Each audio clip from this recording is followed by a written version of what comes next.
Hello Pisces, thank you for joining me for your weekly forecast for week commencing the 3rd of April. And there is a sense of excitement about giving you this presentation because on the very first day, Venus, the planet of love and attraction, returns to your sign. Now, of course, she is in retrograde, and that does bring some complexities. But Venus loves being in Pisces. She's exalted there. This gives you a greater sense of grace, and it can attract some good things to you over the next few weeks. However, it is true to say that Mercury and Mars are also very active in a very chatty and vibrant and vivacious part of your scope too.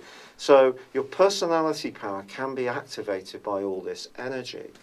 The Sun, however, is in the second solar house, which is very much earthier. It's about foundations, and is clashing with the Moon on Monday, providing a quarter moon and a backdrop for the next week.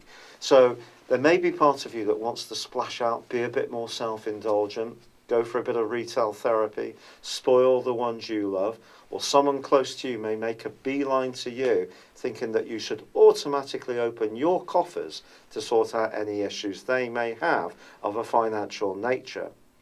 However, it may be time just to remind them that actually they need to take more responsibility for their own situation.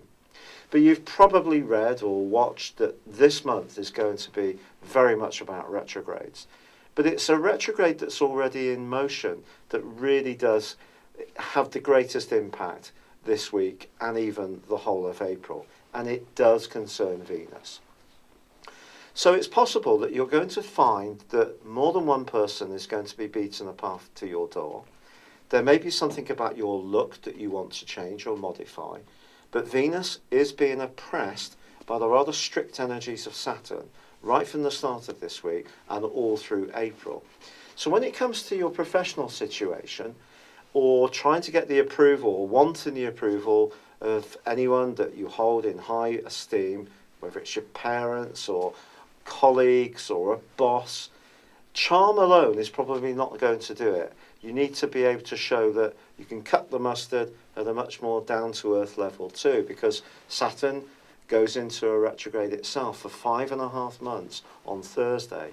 And the next part of this year is a time when you may really have to work hard to consolidate the effort and perspiration that you've been pumping into your worldly interactions over the last 2.5 years. But it can bring you a reward. It's just there's more to give from you. By the end of this week, the Sun's actually in a glorious opposition with Jupiter.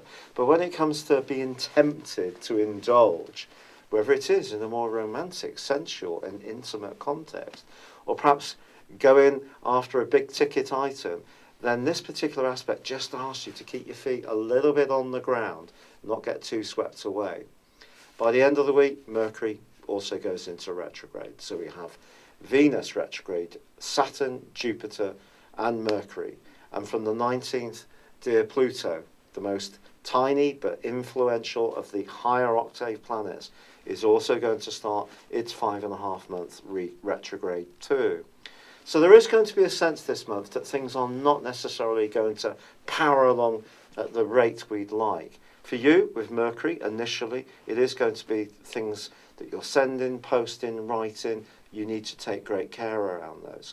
If you're thinking about a new mode of transport, well, perhaps it will be the time to splash out, but think it through very carefully. The main thing to avoid at the end of this week is to act completely impulsively.